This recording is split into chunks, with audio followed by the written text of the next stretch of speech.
Right, good evening. We've never done this quite like this before. I certainly haven't, so please bear with us if there's technical oddments going on. I've no idea how it's going to pan out, should I say. I've put a lot of material together and we'll stop when it gets a bit tiresome. And if need be, it can spread into something else. I think if we give feedback via the chat line, I can't see it, Stuart's got that. And I think if he just accumulates it, and then when we've done enough talking, we can have a look through the chat and respond to it. Anyway, the story seemed to be what somebody asked for, which was something about steam loco practice and performance on the Ratty here. There's something in this now.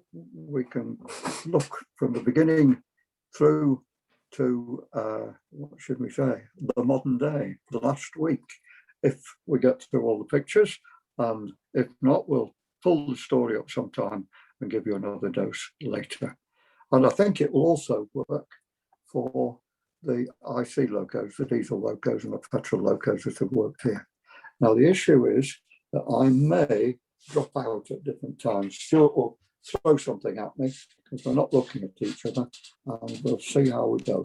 One of the joys of our current Ravenglass Eskdale fleet is how varied it is. There's a row of engines lined up for the gala photographic evening of a couple of years ago, and we'll have a look at them one at a time and then see why they do what they do, how they do it, how well they do it or not, and see where we go. We go through the old engines. This is the old River Chauchi built on the chassis of Muriel. The shiny bits down at the bottom are dating back to 1894.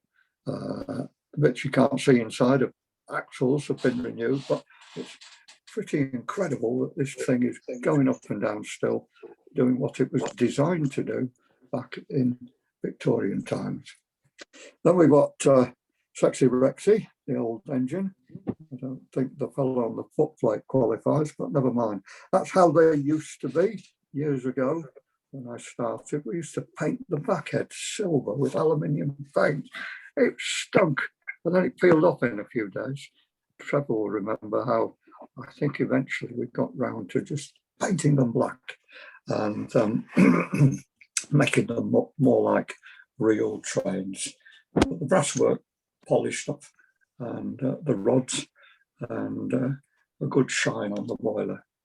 So we got the Mighty Mite, not with its old driver Ronnie, but this is Randa Ryan at the helm with a light sister engine in very identical ways to the River Esk, and literally coming out of the works as we speak.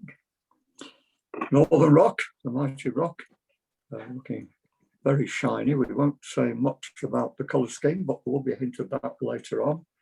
And the new boy or girl, Willenbeck, which has dropped in here miraculously for me, without issues at all. There's a couple of, what should we say, old guests, old friends. This is the Bonnie Dundee that ran here for many years and will be completed its running trials after a major rebuild, and will be leaving in the next few days. Black Prince was here for a couple of seasons many years ago now. Black Prince from the Romney. In fact, bizarrely, it's been through our works, but not actually stopped down. It's now at Bouth, the John Fowler engineering team. And fingers crossed, it'll come back to Ravenglass for some running in, I would imagine. And it'd be fascinating to see it in its current state with a superheated boiler compared to what it used to have. And an old friend, the little blue tank engine, Wroxham Broad, that literally saved our bacon back in 2013 after the workshop fire, when it proved to be far more capable than we ever dreamed it could be. We've had lots of occasional visitors. So the generic Romney picture of the Romney superheated locos of Pacifics and the mountains that have worked here on and off for many years. And the only minor issue with them is that the originals were built to fit on our turntable, and they've just made them a bit too long, and we can't just increase the length of our turntables to suit them. Now, the one thing that they all have in common is that they'll pull our standard train, and there's 10 trucks there behind the Northern Rocks spinning along the marsh. We actually can get in a little bit more at Delgarth, but literally we are having difficulties running around the train. So our railway is practically limited to, under normal circumstances, running with 10 vehicles. And there are machines that actually aren't quite up to that.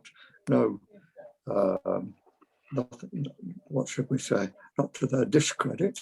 The little engine in the centre of the picture is one of our little mascots, the museum loco Sinolda, and it really does stand out there when it's next to the big blue engine from the Romney, the Hurricane. And even the Shan on the right of the picture, that's been here for several seasons, and it does very well when it's here, but it's not quite a full train locomotive. But the story behind what it did to our Bonnie Dundee back in the 1970s is quite interesting. Probably of all the engines, other mascot. Katie, oh, sorry, I'm on your screen. I'm not sure that it's going to ever be pulling 10 coaches on our line, whoever's at the helm. Now, of the bigger engines, the one thing that they've all got in common, to some degree or other, is the boiler. It's a marvellous piece of equipment. It doesn't matter whether it's the bigger engines or the small engines. The boiler's a near standard issue. It's got about 4 and a bit square feet of grate, and our boiler's 35 tubes. Slight variation with the one that came from Spain, the German engine, but that actually reverts back to the old layout of those boilers when they were first designed by Henry Greenlee. The interesting thing is that that original boiler, built in 1923 at Davy Paxman's, has ended up in the Railway Museum, still serving a useful purpose. The whistle gets blown almost constantly. There's a reason for it being in there and a justification, quite apart from the entertainment it gives to the kids. Now, the other thing that the railway's got to contend with is itself, the actual railway. The interesting thing is, it doesn't matter how many times you've driven up and down the line, if the sand doesn't come out of the sandboxes when you want it, you can be struggling. Let's leave it at that. So we have the route from Ravenglass. It used to go all the way to Boot.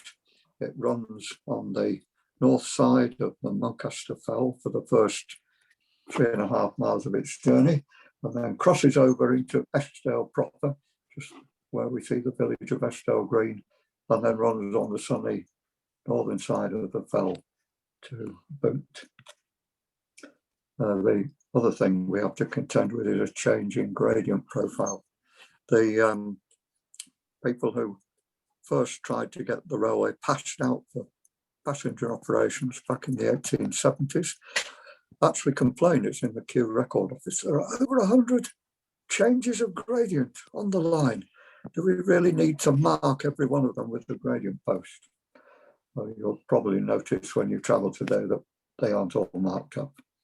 But although the gradients have been simplified in places by lifting out some of the hollows, on the whole, we still go out of Ravenglass, drop down onto Barrow Marsh, through Manchester, and then start climbing. It's not absolutely a constant climb all the way. The contrast with Romney is quite interesting because you think Romney's level, but actually from an engine driving point of view, it's all uphill, it's constant behind you. Whereas here we go up short bursts along a little, not quite level or nearly level, and then more short bursts until we reach Whartmill Summit just before Burton Road, and let drop down to the green and then start climbing again to the end of the line. Now, the reason these short, what should we say, these summits, these occasional summits, is actually underneath the railway, for argument's sake, here at Burton Road, near the end of the platform to the east of this station, roughly where those sleepers are, lying on the ground in the picture of the old station, is Mother Grasset, Mother Eskdale, fastened in, absolutely impermeable. And that's what governed the curves at the far end of the line. This is the original limits of deviation map that went to Parliament to allow the railway to be built in 1873-74. And you can see the very sharp curves there as the train goes round some bends. It was actually following, in this case, the north side of the valley in the trees from the left to the centre of the picture. The reason it went there was that there was a big iron mine on the hill, just out of sight to the left, to the north, and they wanted to capture the ore from that. With many of the features on the original railway, they actually expected more material to come out than we know in history that it actually did. They weren't expecting the mines to fail just like that. That's what they wouldn't have built a railway otherwise. But the railway was built with the intention of serving whatever traffic could be found in the hills there. The other interesting thing is the little buildings in the distance there, Spout House Farm. The owner of it in the 1870s actually held up the construction of the railway for several months because, as you now know, the railway passes right past his door. And he wanted to make sure he got sufficient recompense for the irritation of what was possibly likely to be daily mineral trains thundering by at potentially high speed. And these are the curves in the old 3-foot gauge days, round those very sharp bends, Hollinghead Bend, and you can see the Eskdale granite there. Now, the interesting thing, looking back, if you take a journey on the line and look out of the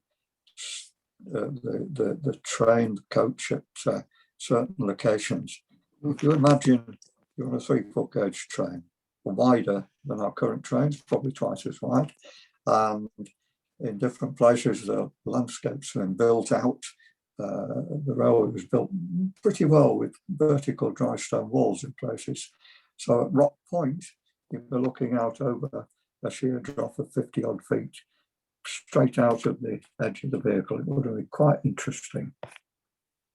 Now, the people who laid the railway, the man who, should I say, laid the railway out, actually, he'd done a few surveys of railways, but actually hadn't done any serious railway construction. George Gordon Page. His name's pretty well forgotten on the railway, but he put it where it is. And he actually surveyed all sorts of extension possibilities. There was going to be a route up from Miterdale, and even one, he worked out how he could get to Keswick. So all credit to George Gordon Page. Sadly, there isn't an image of him that I've been able to discover. There's one of his father, but he himself was only left for us bridges like this one at York, and one or two other similar construction, fairly ornate, but with cast iron girders holding them up. But he had a background in small railways, because father, Thomas Page, had got a patent type of engine. It was designed for tramways and basically to go into city streets or mountainous locations. The idea was it had special knurled wheels effectively that could climb steep gradients. And he did take his patent to the railways inspectors in the 1870s and demonstrate for them. He was linked to that shady financial character, Faithful Cookson. Cookson was his accountant. I use the word loosely. And Cookson, of course, if you look in the history books, was the gentleman who sprang up the idea of mining in Eskdale and the railway that was needed to serve the mines. And the rest of the story is that, yes, they created a railway. It didn't quite happen as they expected. These are gents who laid the railway out. The gangers stood under Burton Road Bridge. Sorry about the pictures and places. You'll just have to bear with me because a lot of them are taken out of different sources. And in one or two cases, those sources are the only ones, and I'll point them out as we go along. And if you find the real pictures anywhere, ever, we'll bite your hand off. Now, they were going to build a narrow gauge railway. They had authority to build from 2'9" up to standard gauge, but they were going to build it to the 3-foot gauge, and to run on the railway, they were going to have to put what would be quite unusual engines down. In fact, we don't know what the first engine, the navvy's engine, the contractor's engine, we have no idea. And I'm saying that categorically. If anybody out there wants to do some research, and there are people I've sent out and I've done looking myself, the contractor had a locomotive here working with his gangers for about 9-10 months. And when it went with no idea where. We ought to be able to find it, but we couldn't. So the company went somewhere to, they went to Leeds, to the company of Manning Wardle, who were at that point the leading manufacturers, possibly the only major manufacturers of narrow gauge engines. You see this one's got 11 on the side. It was a batch of 12 that were built in 1871 for the Yaroslav and Volgograd Railway in northern Russia. And if you look at the layout of the engine, obviously it's got a tender with all that wood in, a wood chimney on it, a wood, what should we say, spark arresting chimney stack. But a tank engine version proved to be quite popular. There were several built after the ones that came to Ravenglass. This has got a tropical roof, and there were several that ran on the island of Malta in the 1880s. And this is the Ravenglass version. Came here in May, late-ish May, 1875. And started on the goods trains. Eventually, when passenger trains were allowed, it worked on them as well. This is Devon, the splendid #1 locomotive.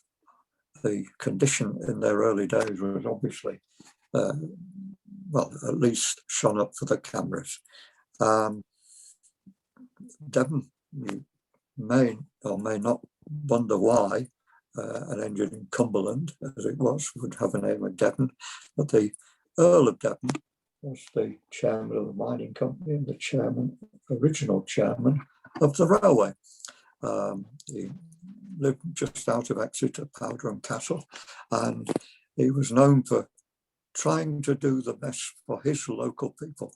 And what was happening down in the southwest in that particular time with the mine industries, the various tin mines and other associated mines, copper, were in decline.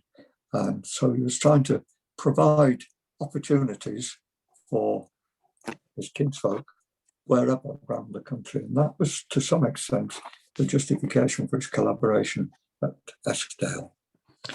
There was a sister engine when the railway was finally open to passengers in 1876. The railways inspectors were pointing out one engine wasn't enough to run a proper service. And that was called Nab Gill. Identical most of the time, apart from having the writing on the front and the name on the side. The fascinating thing is, although the mine was always regarded as Nab, N-A-B, Gill, the sign writer in Leeds couldn't cope with that. He wanted 2 B's to match his 2 L's, and the loco forever was Nab 2 B's Gill.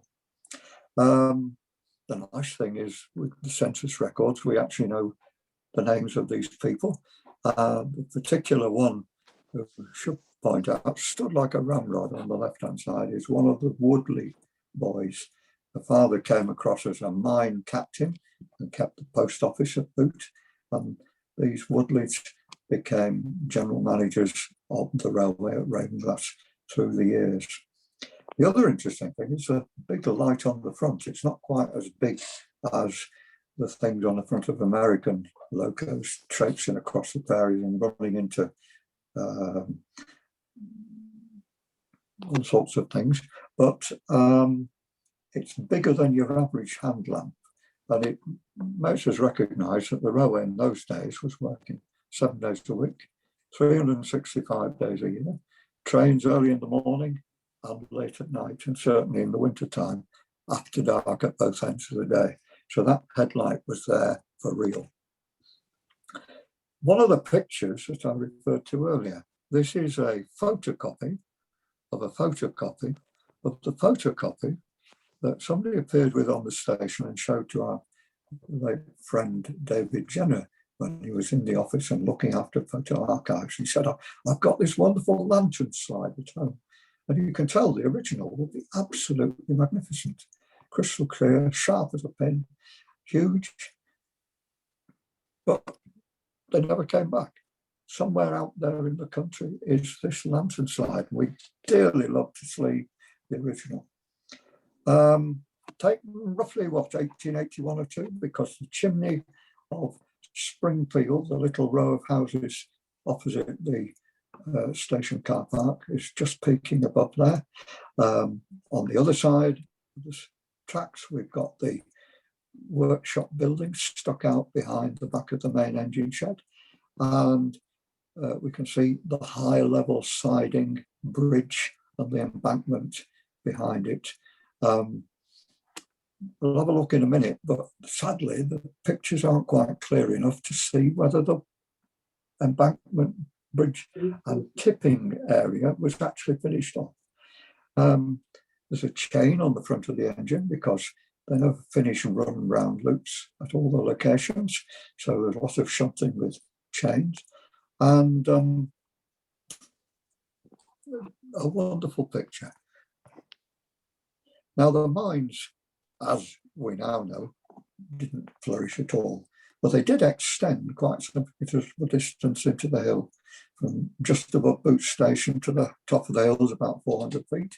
And they went in for 3/4 of a mile and tunnelled out basically every ounce of iron ore that they could easily find. And at the latter days, they were digging down 50 feet below the railway level, below the river, into the valley floor, finding iron ore. And as I say, we're not sure whether they ever finished the gantry. This is a much later picture. The engine's by this stage been altered with air brake equipment. You can see just behind its cab, there's a gate on the end of the raised ramp. And it may never have been finished. The only clue we've got is about 5 years ago, we had to take an electric cable through the remaining stone walls that lie next to where the signal box is. And the content of the wall was dry, red iron ore dust, just as you might have dropped it out of a wagon. So that is one clue that there probably were iron ore wagons being unloaded from there. It's not absolutely certain. But again, the interesting thing is that the engine's pointed nose down to Ravenglass, chimney first to Ravenglass. We now think of climbing the hills into the valley, but in those days, the load would have been coming outwards towards Ravenglass. And if they had heavy trains to get up the hill from Eskdale Green to Worton Road and then up to Walt Mill and the final climb to Ravenglass, the engine was pointing what we would consider to be the right way round. And again, propelling vehicles up onto that steep ramp would have been no easy matter either. The one thing we're not sure about is how they worked that extension.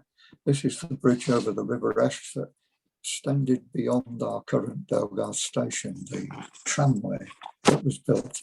It wasn't built under parliamentary powers, it was leased, land was leased from the individual farmers, and so it's reverted back to the farmers, whereas our parliamentary railway to boot has actually remained a railway in law, even though the track on the last 3/4 mile hasn't been there since the early 1920s.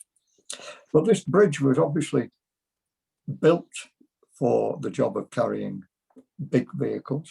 There is a photo which indicates there were 3-foot gauge tracks across it.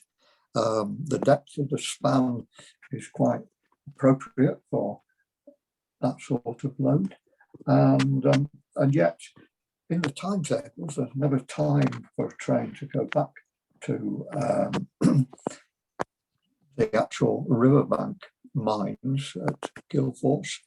So one can only assume they were worked round by horse or something, and the engine would just shunt and couple them on at the junction just beyond where the Dalegarth cottages are now.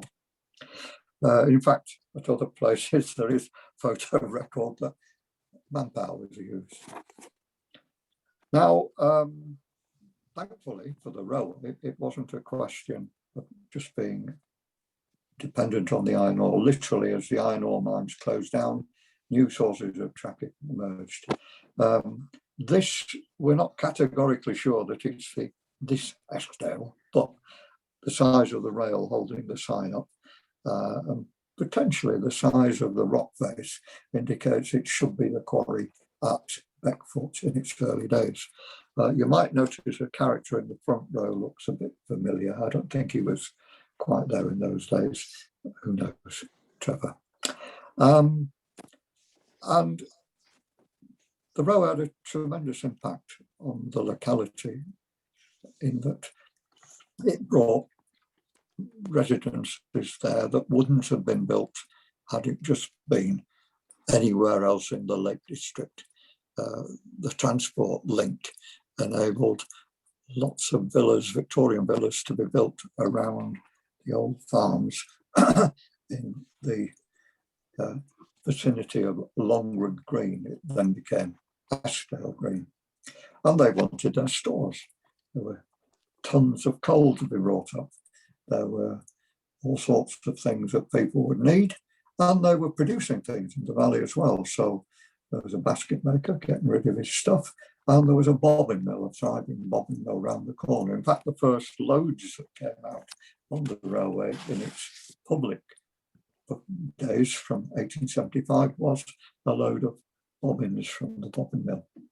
The wagons were worked into the siding by the expedient of not stopping, uncoupling the wagon and changing the points so that wagons would just roll into the siding.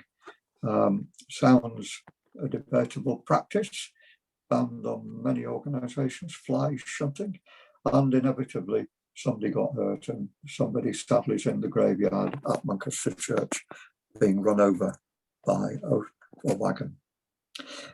The railway, though, was, what should we say, important for passengers in the district, although it's difficult to imagine where they lived and how.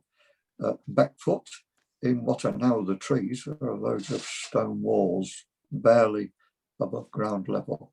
But if you look in the 1881 census, there's something like 100 people, miners and their families, living there. It was a thriving community.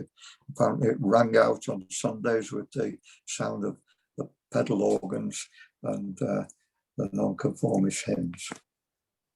But it was this sort of approach that really saved the railway. The English Alps advertising, come and travel on the train and get an experience you can't get without otherwise crossing the channel. And so in the later Victorian period, the railway became a great attraction. I mean, it's bizarre, it was only new, practically 20 years old, but they regarded it as some sort of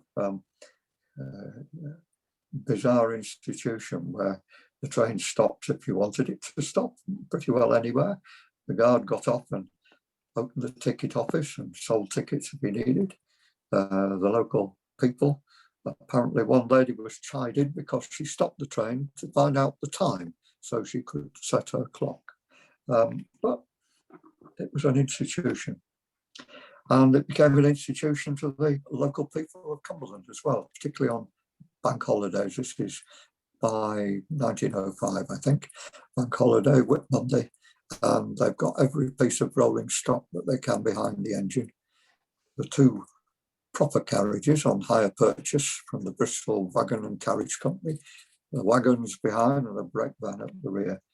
With a load like that, there seemed to be an occasional reason to linger when the train ran out of steam, and the traditions of going and picking flowers or heather seemed to be introduced then.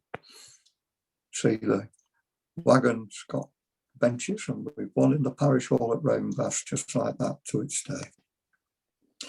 You say the riding in the open coaches was a tradition that started and hasn't stopped.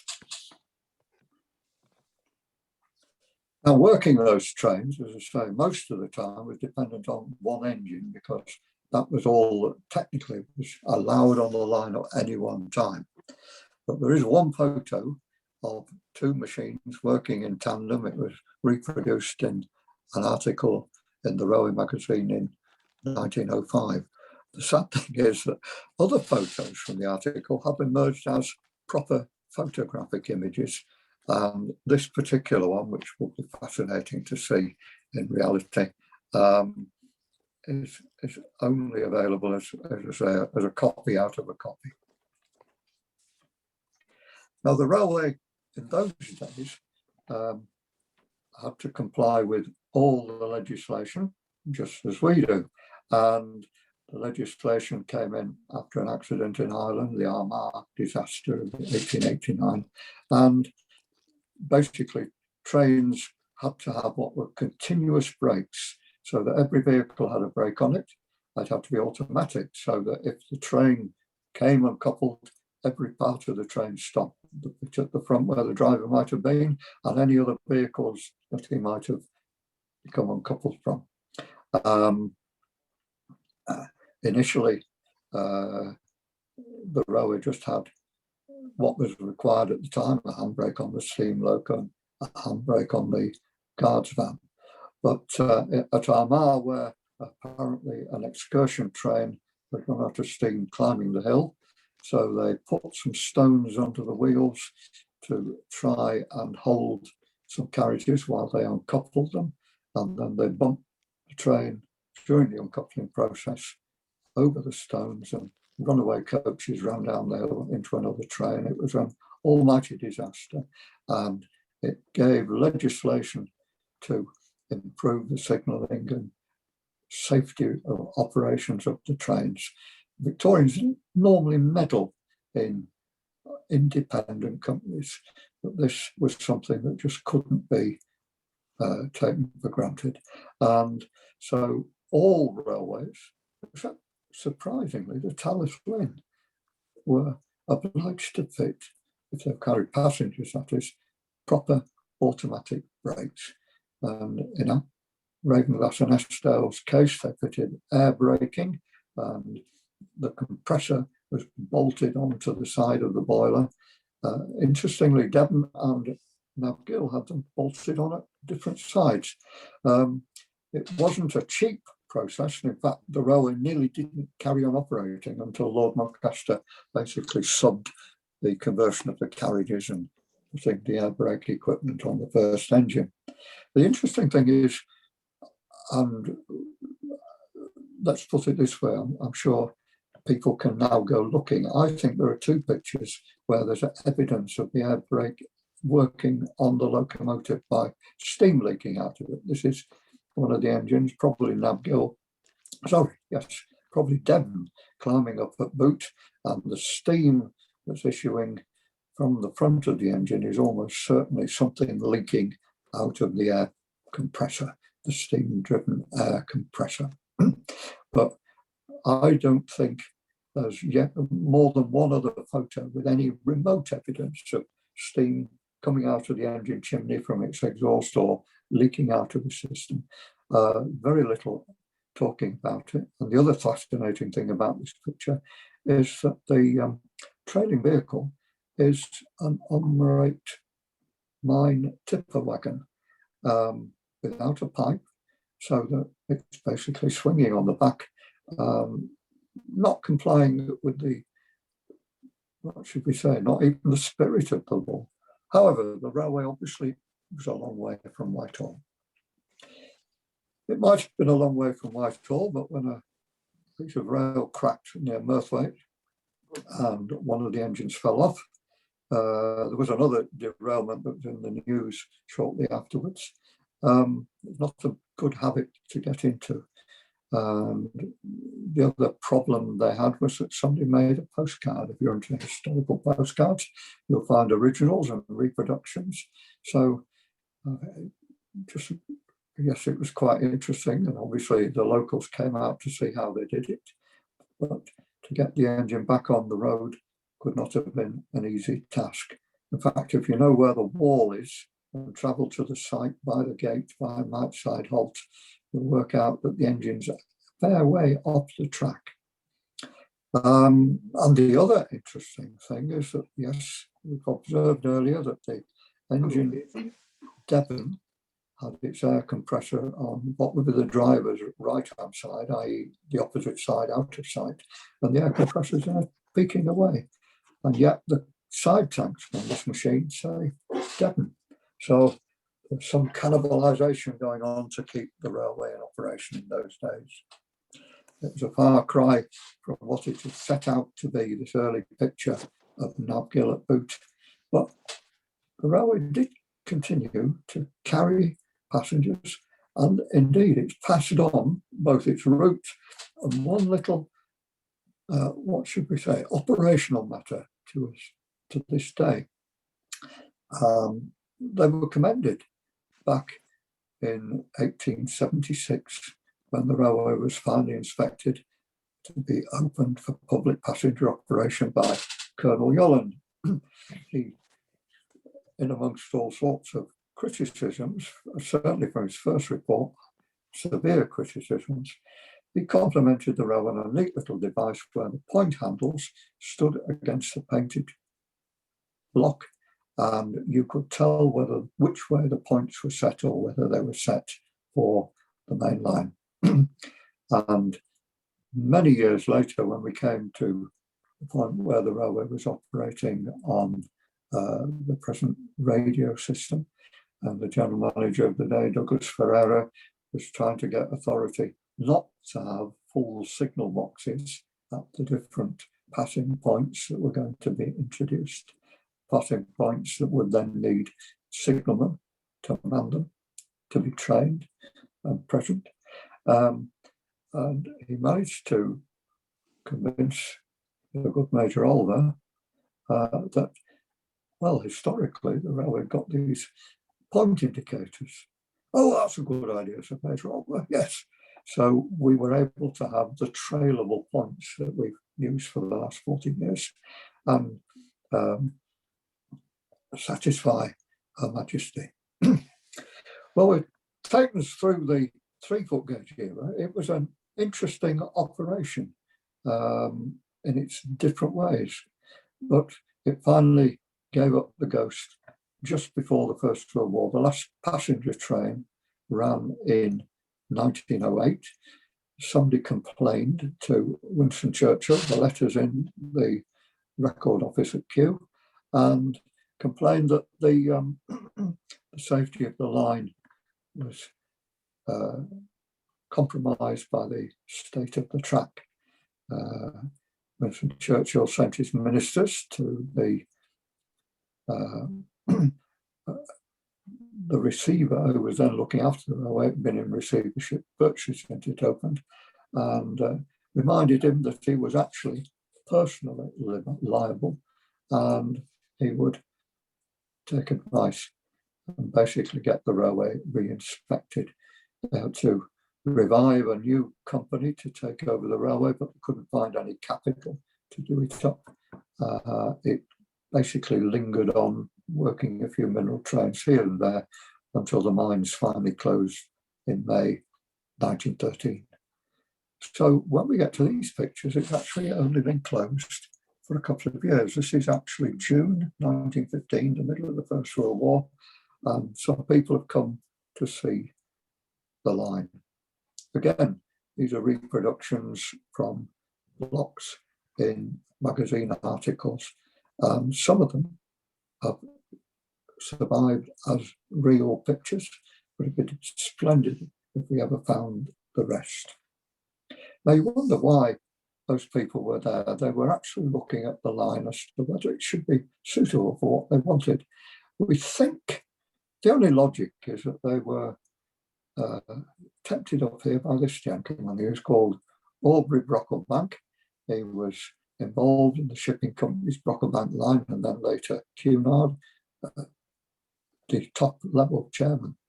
He was in board level at varying things, including the Great Western Railway. He was apparently the only Great Western director who knew anything about the steam engines. He was a miniature railway nutter. He got one round, we believe, anyway, his house, or where he was then living at Urton Hall, just north of Eskdale. And he was here involved testing and trying out an engine built by the Bassett Model Company, a 7¼ engine. Now his aunt lived in Duffield. Sorry, his grandfather and aunt lived in Duffield near Derby. This splendid house was built with the profits made by the Midland Railway extending to St Pancras and to Carlisle, with the settle in Carlisle. And the man who'd done it was their general manager for many, many years, a James Alport. And when Alport retired, he retired to Duffield. And barely a mile away was a little railway running on the hillside, built by a gentleman called Arthur Heywood. We're all part of the same group, so we won't dwell too much on him, but it's reasonably certain that our Aubrey Brocklebank went to visit Grandad and would travel on the little railway when it had its opening days, because the railway was there for that purpose, to encourage people, demonstration purposes. And here's an engine Muriel. We've hinted that we've seen it before. Its wheels that tip underneath this superstructure still run under River Urt. And Muriel was part of a fleet that this gentleman had built to demonstrate the possibilities of what he called a minimum gauge railway, 15 inches apart. And he'd built an engine trying to give the idea some wider credibility. And he built an engine for the richest man in the country, the Duke of Westminster, to run at his estate in Eton near Chester, taking coal from the local railway to his estate mansion, Eton Hall, a 3-mile railway with the business of taking something like 5,000 or 6,000 tons of coal to keep the place warm, and the estate business, including taking guests round when they wanted to go shooting in the grounds. And the guest list pulled by the little engine there, the little engine Katie, that you see revived earlier at our museum, included the Prince and Princess of Wales, the King of Spain, and a whole load of that's right. Winston Churchill thought it was much more interesting than the shooting these poor little birds. But it was also the point where the Bassett Model Company came with one of their engines, a Pioneer 15-inch gauge engine designed to work at pleasure parks, for trials in 1905. And we're rambling on around the story, but we'll get to the point eventually. The gentleman to the left next to the chimneys, Mr. Bassett Knock, the guy who designed it for him is the third one with the moustache, Henry Greenley, and they're having a wonderful time spinning up and down this 3-mile railway with their new engine, doing things that they wouldn't be able to do when they took it for its real job, which was to run on a short circuit round the pleasure beach at Blackpool, then the major tourist resort in Britain. But they'd also got an angle on running little trains like this wherever they could set them up. There was competition from the American producers of Cagney's, and we could dwell on that, but we won't, because they didn't actually have much influence on our particular line other than the using our 15-inch gauge track gauge.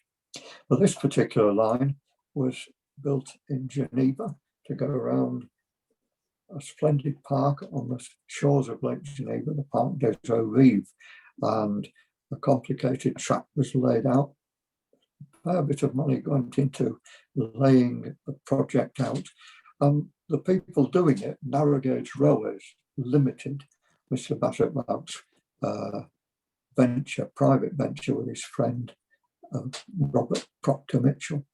Their aim was you set a railway up and you got it going, and then you sold it on to the local people to carry on operating it. They'd managed this at Rill, and they were to manage it in various places around the continent.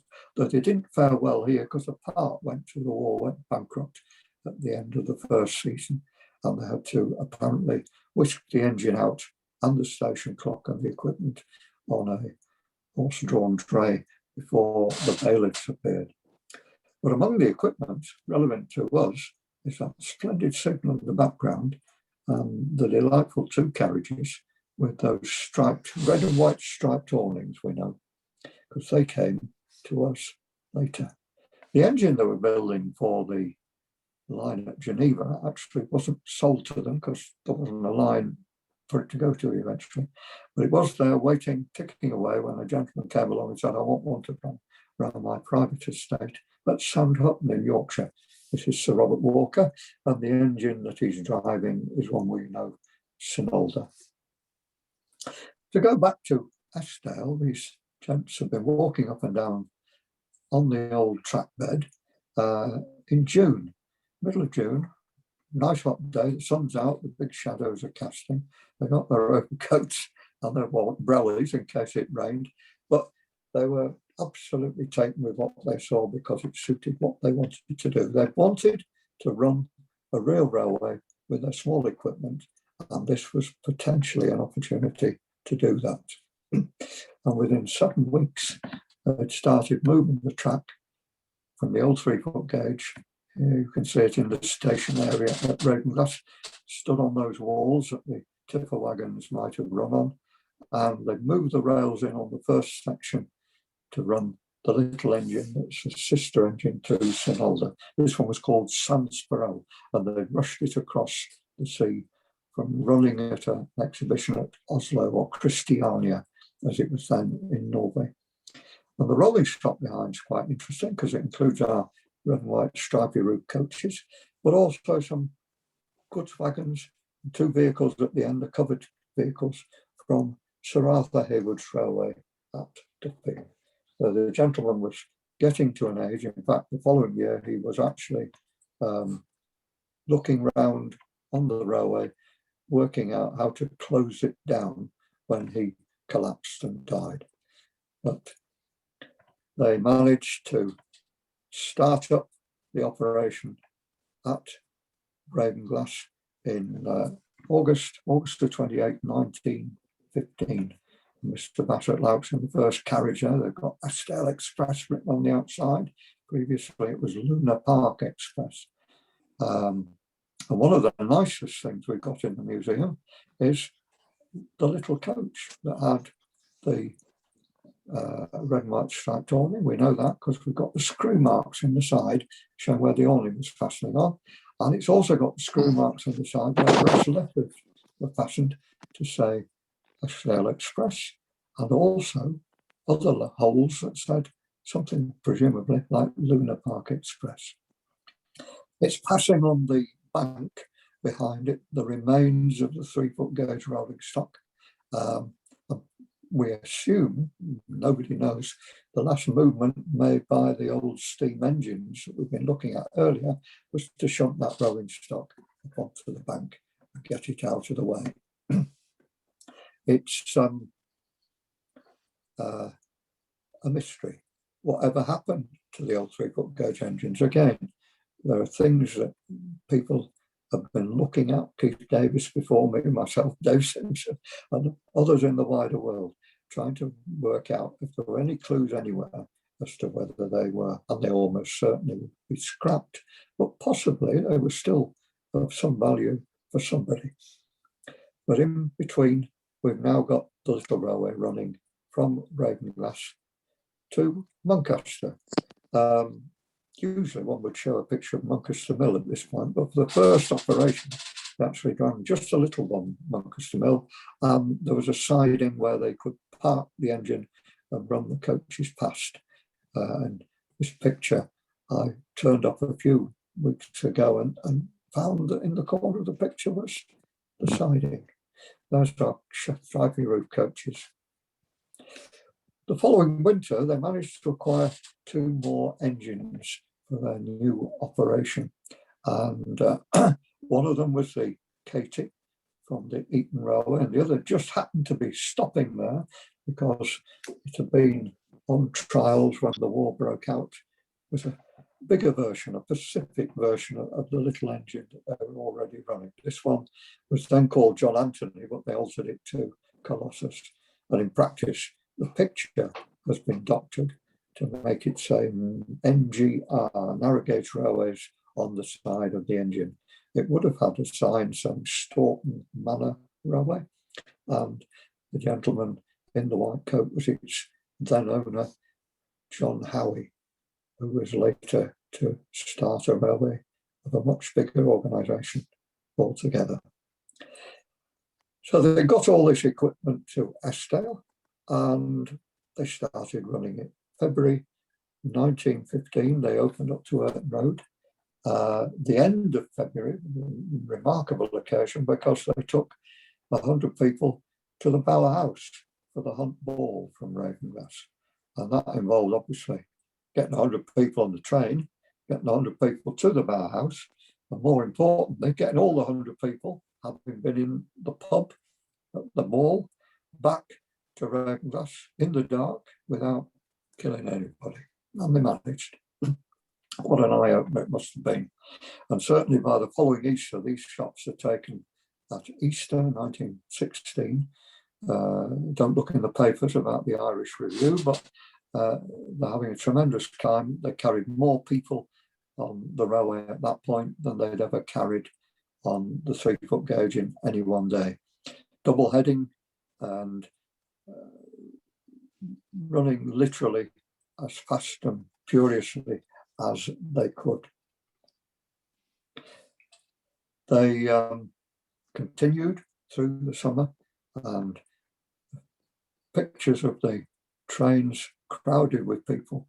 There's our signal from Geneva, stood at Earton Road where the tracks were divided for a passing siding. And there was a fair bit of traffic operating in different ways. In fact, they probably had their first accident, operational incident, because they were now operating more than one train on the track.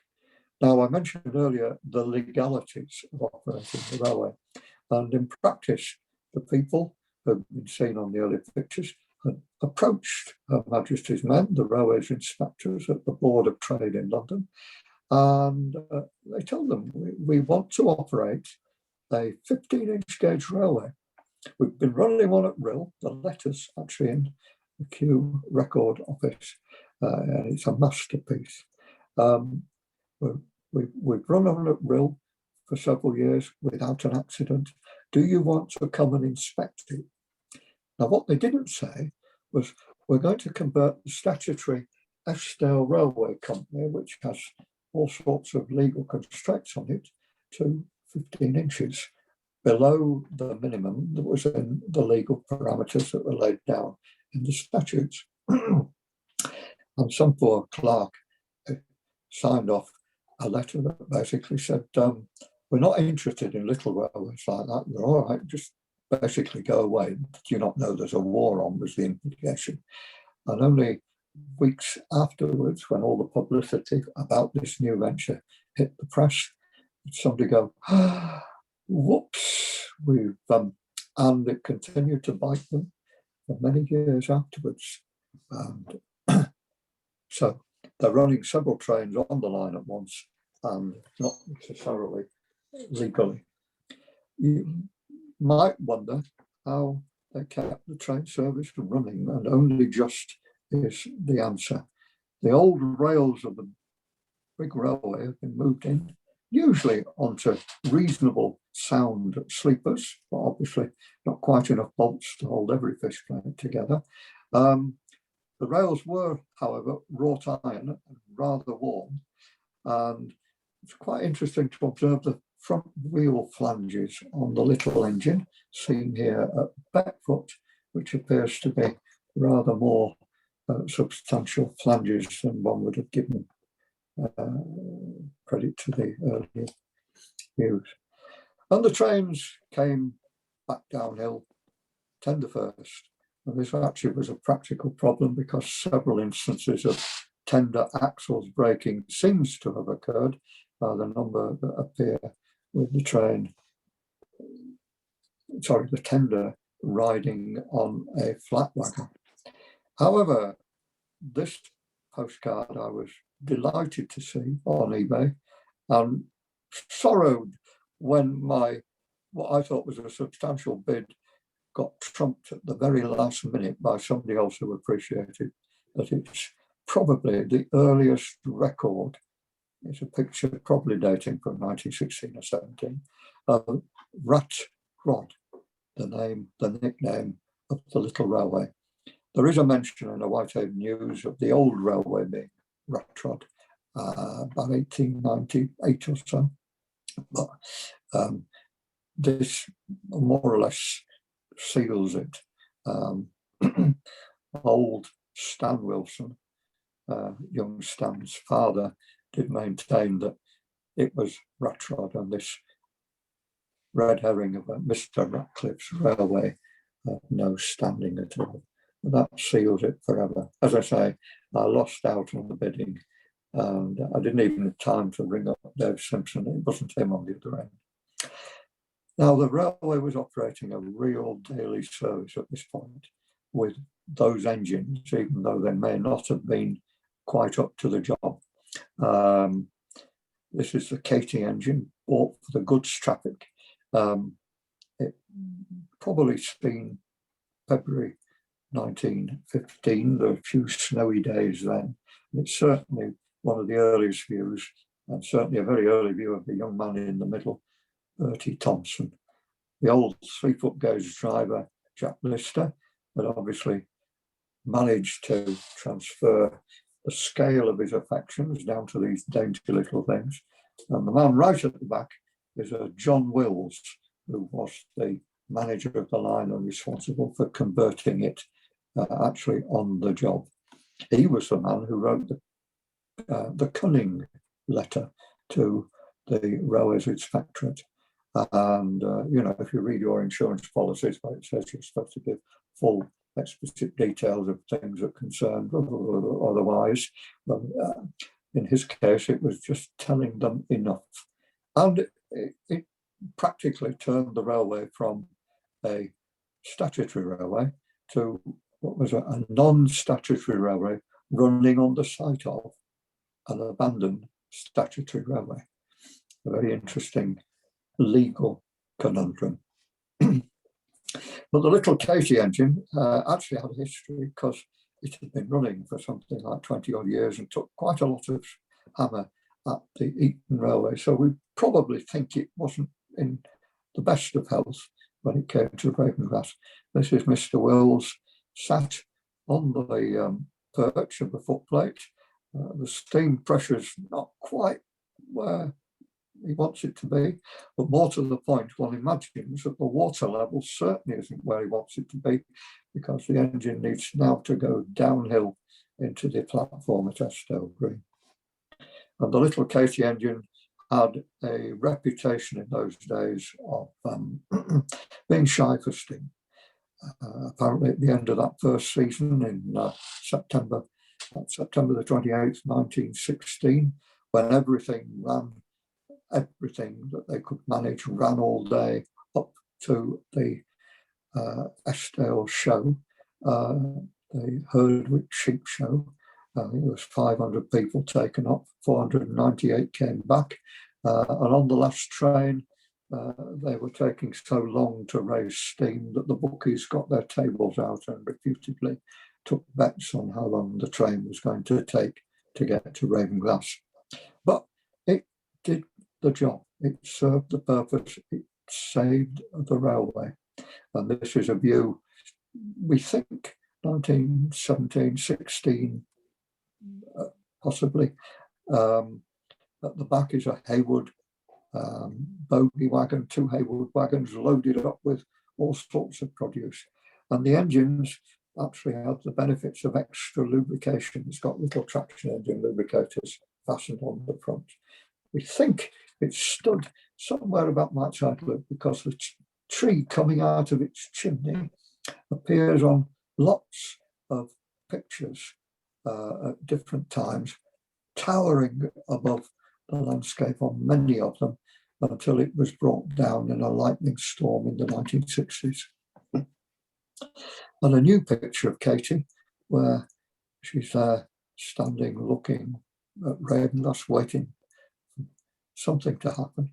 Again, the interesting thing are the details, because there's a maze of stuff in the left-hand side of the firebox, which is actually an injector, a little Pemberthy injector fastened on to the water gauge fitting. And like the rest of the Heywood engines, which seem to have some sort of injector arrangements underneath the running board. And sadly, Katie, I say sadly, perhaps it would have turned into something else had it survived here. Katie went on to other railways to do other things that are a story in itself. Meanwhile, the little engines were being multiplied. The new engine was built called Sir Aubrey Brocklebank in 1919 and delivered in 1920. It's here on its trials run photographic special, with various photos of it taken at different points. And in the background, you can see another train, because this is how the railway operated. Basically, if you haven't got enough room in one train, you sent another one afterwards. Not necessarily on site, but at least if they could see the other train, you knew where it was. But double heading was the order of the day with these little engines by the end. This was possibly around Fisherground, I think, and the 2 Pacific engines working in tandem. They were never short of steam. You can see it bibbling away there, but they were always possibly short of traction. And if you look at the front engine, you can see little lids on the buffer beam area, and they were sandbox lids to keep it gripping the rails when it was required. There were bigger engines that came when Sir Arthur Heywood's railway at Duffield was finally closed down and auctioned after he died. The circumstances we are, again, not sure about at all. The rumour and surviving letters suggest that the trains went up north on some sort of military business, but we're reasonably certain that they didn't work particularly at the Gretna ammunitions practice, which is where they were aiming. Possibly one of them did, but Muriel came in a container with its toolbox all greased up more or less as it had left the field.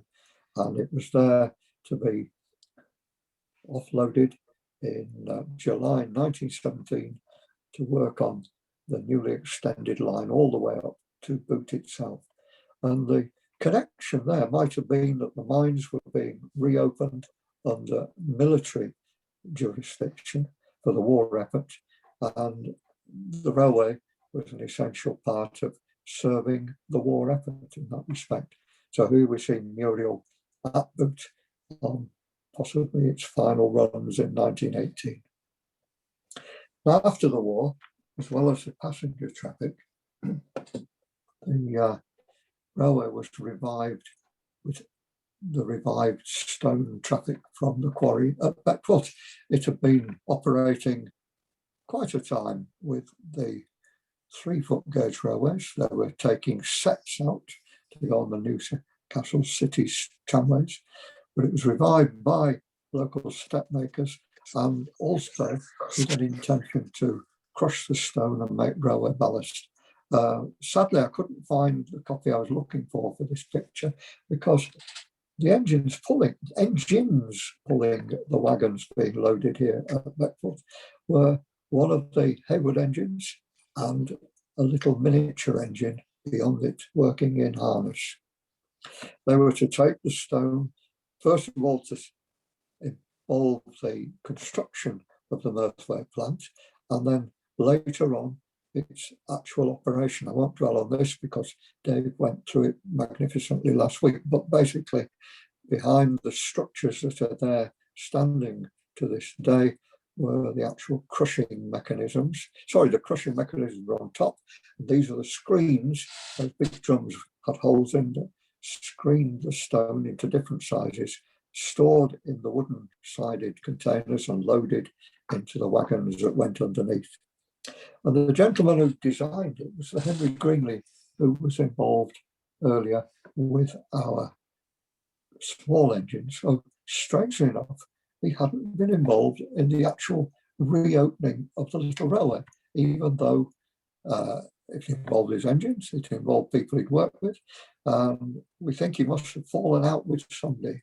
In practice, apparently, he took somebody nearly to court. I think it was withdrawn, even though it had been put in, because they misused his drawing, his intellectual copyright, to make the valve gear for that new engine, the new miniature engine, Sir Aubrey Bucklebank. However, by 1921, it looked like there was little other business to do. And so he ended up visiting Eskdale in Easter 1921 and getting a job to set up the crushing plant and design all the equipment, the little wagons and everything that was required, including a new goods engine.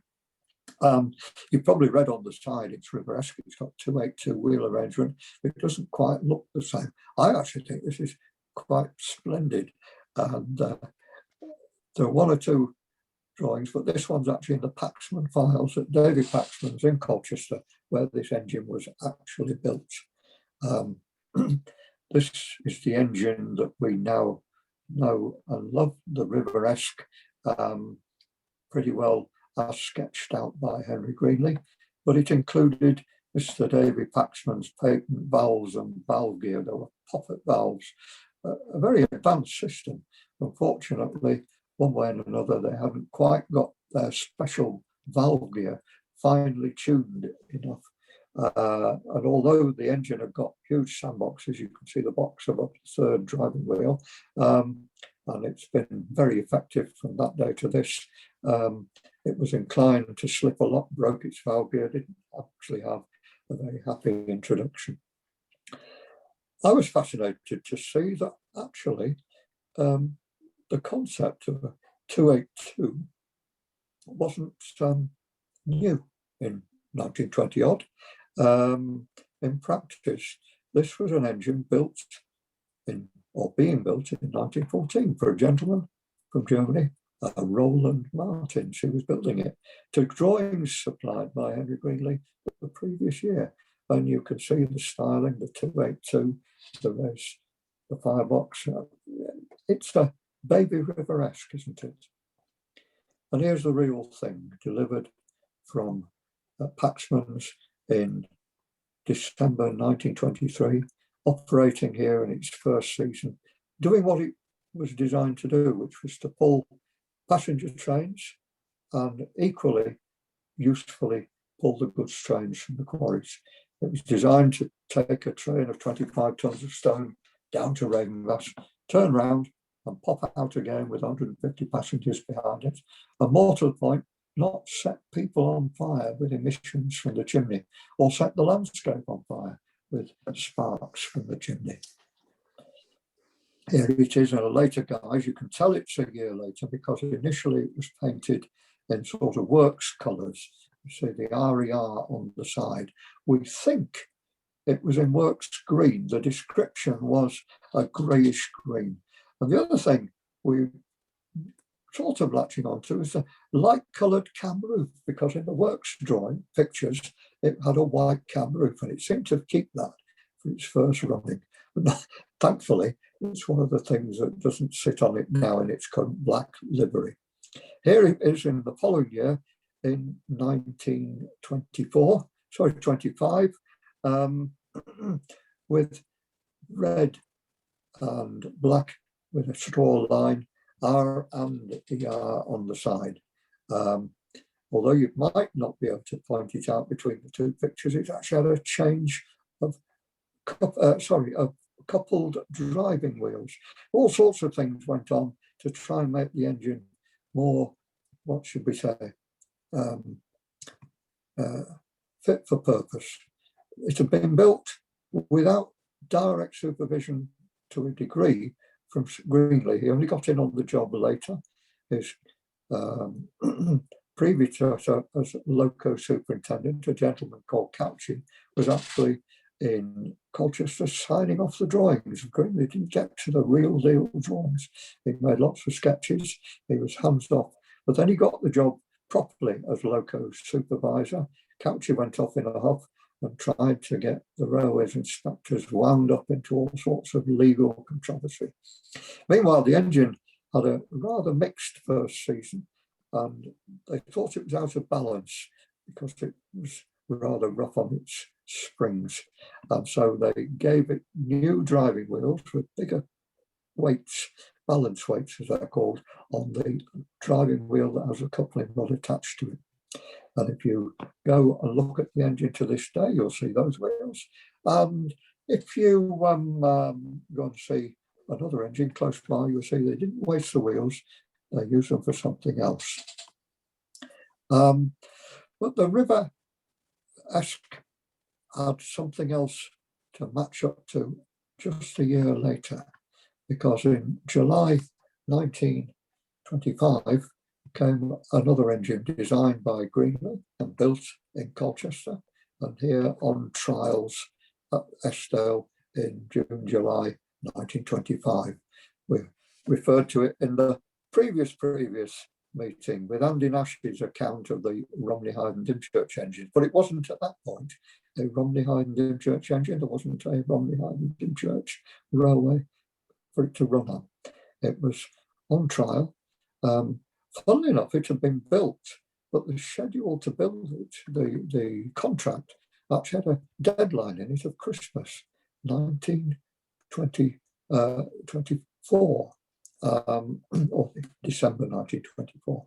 It had been started in the previous July, and it was a rush job for a while until the man who actually wanted it built and signed the contract, Louis Zawarowski, was a racing driver and managed to get killed at the Monza Rally in the September.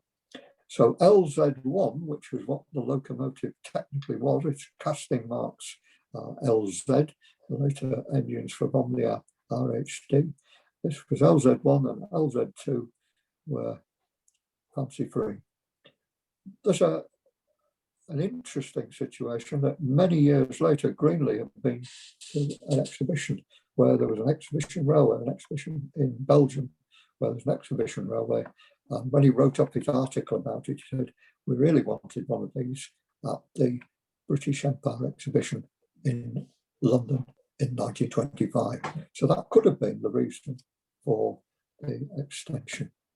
But one way and another, that loco went on to give things to our River Esk that basically transformed it.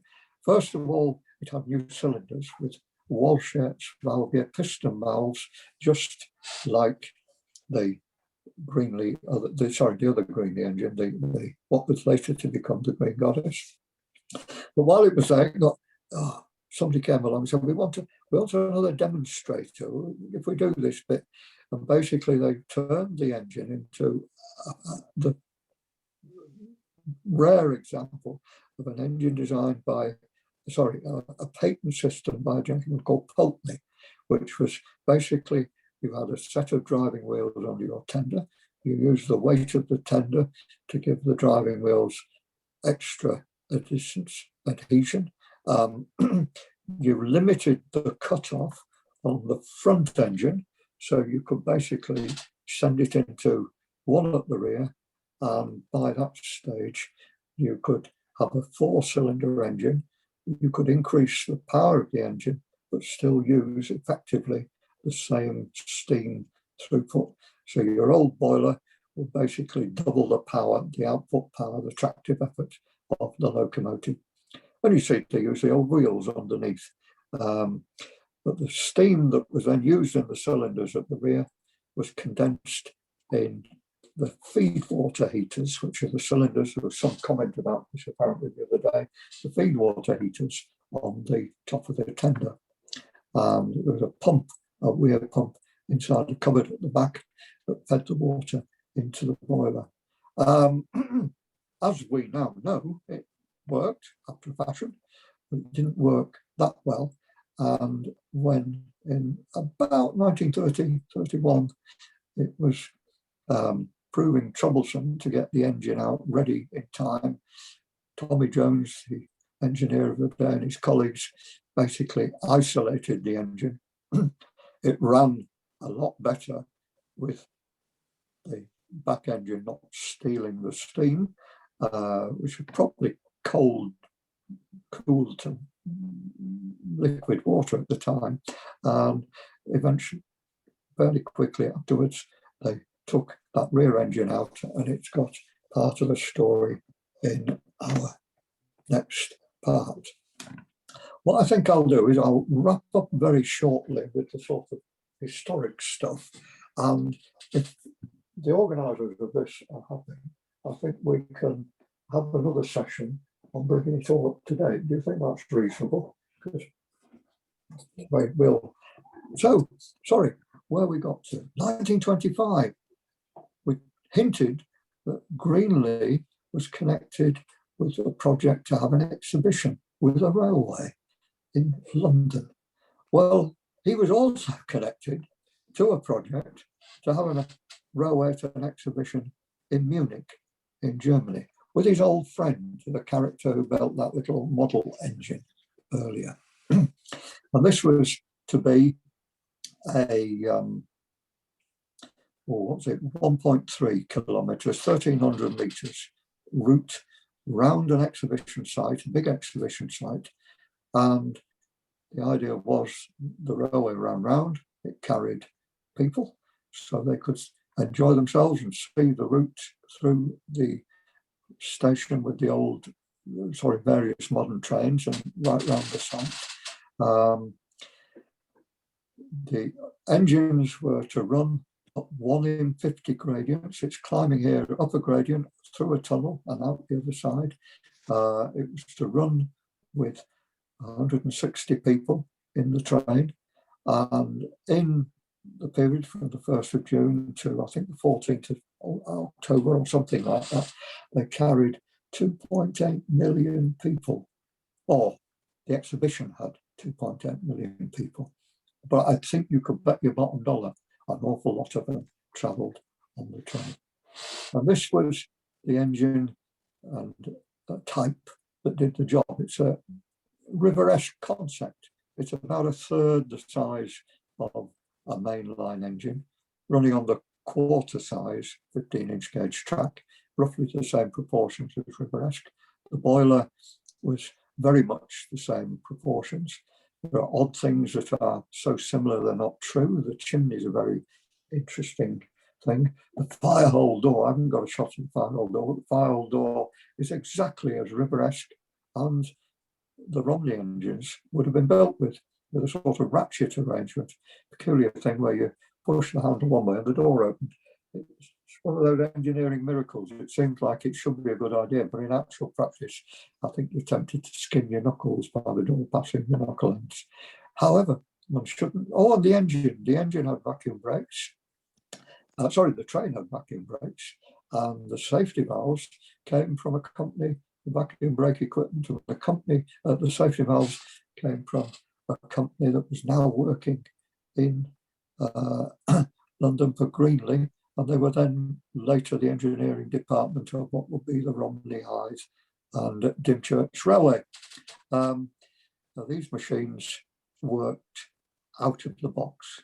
They were apparently built by sketching out the ideas, making it, then drawing them. There are full drawings of these, which we have now got, because you may have observed this is one of those engines that ended up in, the type ended up in Spain, and we ended up with our Willenbeck as a result of this.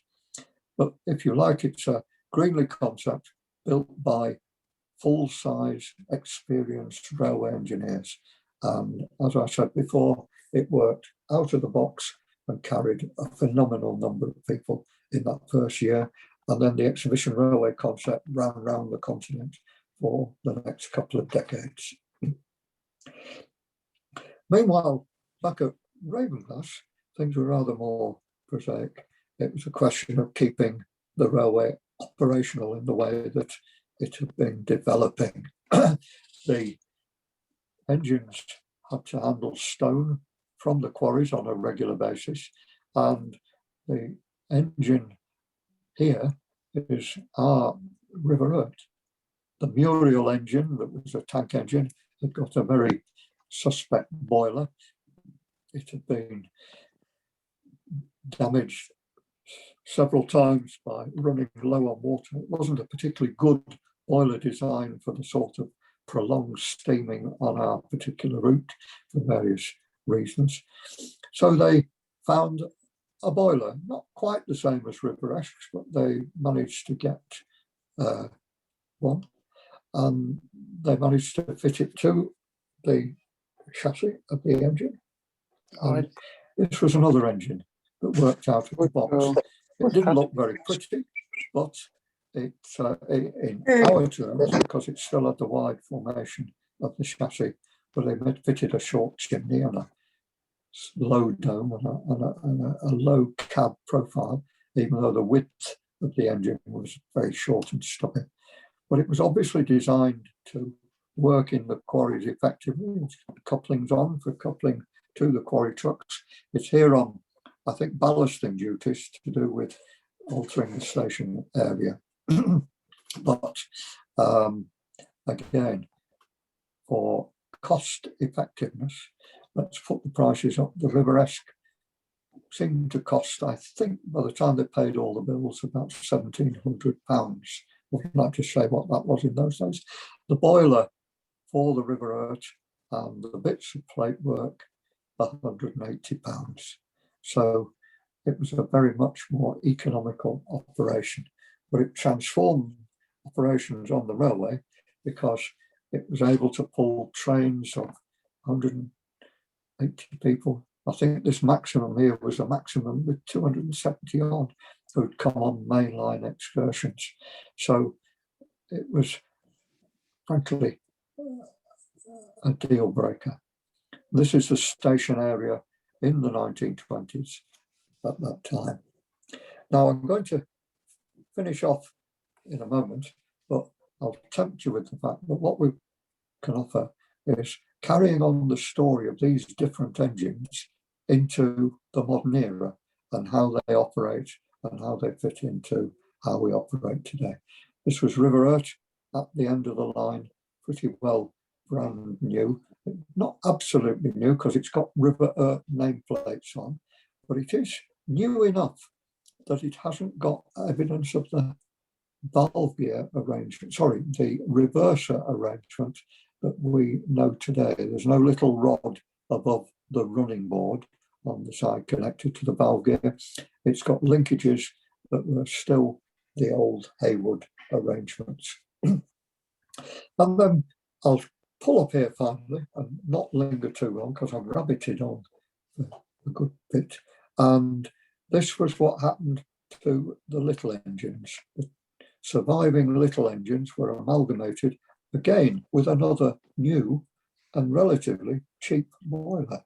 For a couple of £100, they ended up with another radical engine that could basically manage to pull the same length as the two little engines had run, full-length trains, but there was only one man driving it. And this machine apparently reputedly could run at 40 miles an hour on test.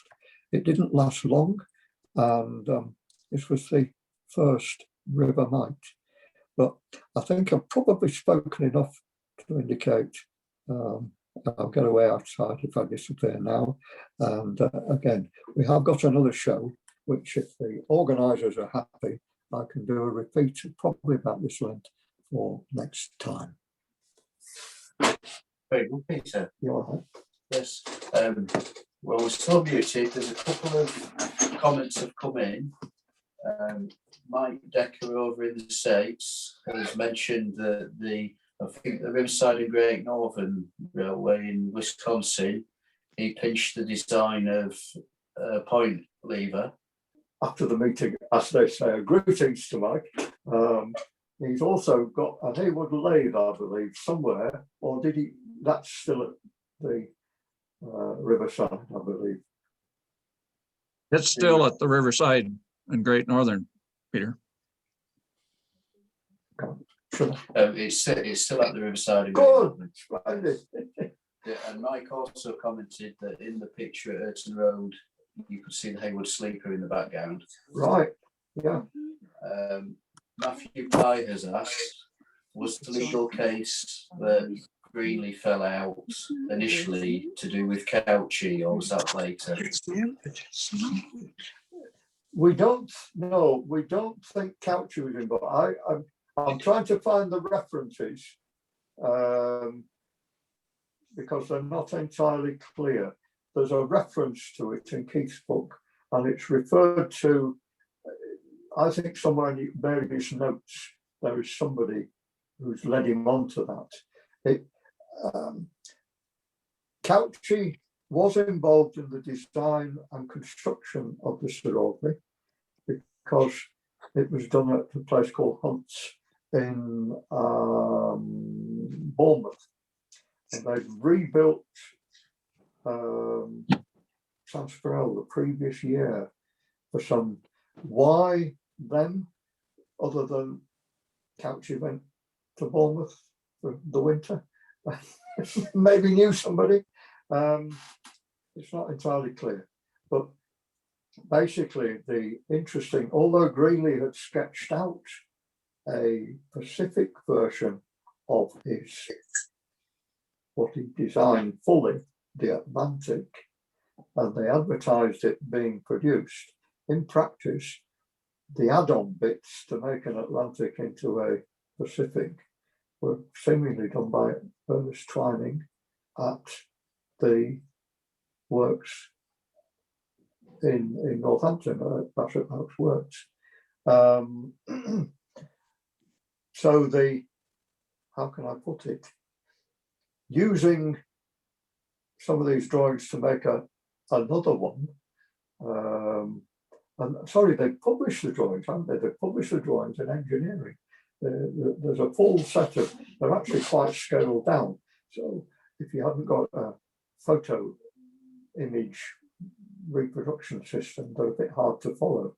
But the full drawings for a Class 30, as it was, a Sansfarel type, were published in 1915, when there was a big article about the little railway here. So basically, they were there out there. It's just nobody asked Greenley. And he seemed to have been a bit of a touchy character. As I say, he didn't come to Ravenglass for 5 years until Easter 1921. But then he got thoroughly stuck in for a very short time and then disappeared off again. I mean, it's obviously the end of the world as far as his possibly family were concerned. I mean, Cumberland was a fair way north. It was a 9-hour train journey down to Northampton, let alone any further. So, although he enjoyed his time here, I think, he'd done enough. I think coming here, again, it ties in with, he got involved, we think, he designed a railway at Margate completely. And then he was doing designs for Sand Hutton. We think, because there are drawings in the North Eastern Railway records that were at York with his signature on that relate potentially to when they were expecting to have a Sandhutton railway running for several miles, the extended version, the light railway version, but running on 15 inches. And then having started to lay, I think they must have laid 4 miles of it, they acquired some second-hand stuff from that was 18-inch gauge, and they decided to convert the railway to use these engines on the rolling stock. And Senolda, instead of running around with helping the engineering side, was stuck in a tunnel and forgotten. And at this point, Greenlee must have thought, well, I'll go and see what's going on at Ravenglass. So he did fall out then. Sorry, he must have fallen out before. And there's a later fallout of a major situation, which is referred to in something called past prevented. The interpretations may not be absolutely completely right, but in the record office at Kew, there's a fascinating file. I think this one's called Dangerous Working on the Eskdale Railway. It's a real good title to run under. And it just runs and runs and runs. It started off with the 3-foot gauge. I think one of the early items is the letter to Winston Churchill. Dear Sir, the condition of the track on the Eskdale to Boot Railway is it goes through 1915 with this letter from John Wills and some poor clerk saying, yeah, don't bother us. Then there's a complaint from the Inspector of Nuisances for Bootle Rural District Council. Which idiot let this lot turn a perfectly good railway and not now pay the claim to pay any claims. And it ended up, it didn't end up. It carried on, it rumbled, it rumbled, it rumbled.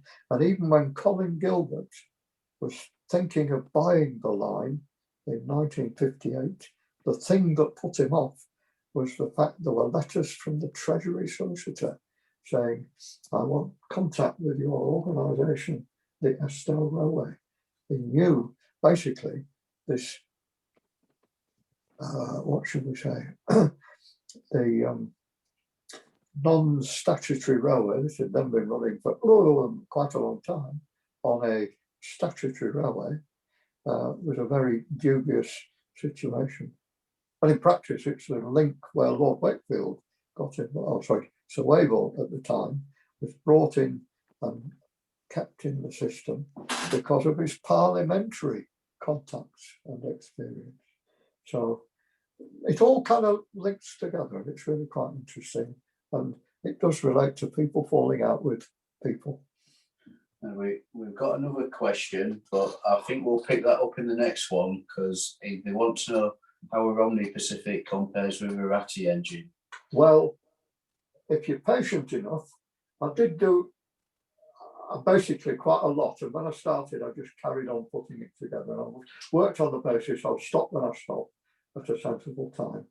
The next session, it can be next time or put off, it doesn't really matter.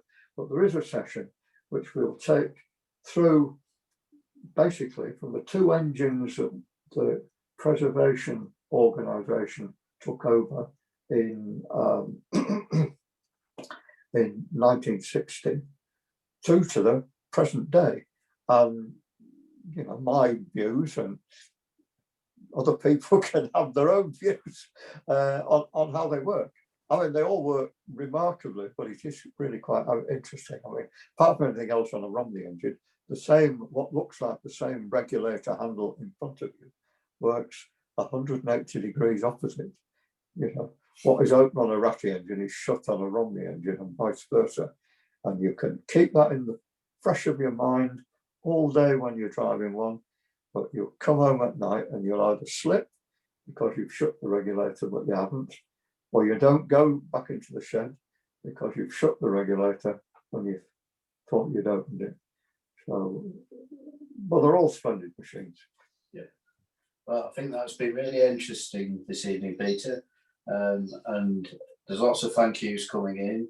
We'll call it a day there, and we'll try and get you booked in for early May so you can finish the story. Excellent. Thank you, everyone. Good night, and we'll see you all again soon.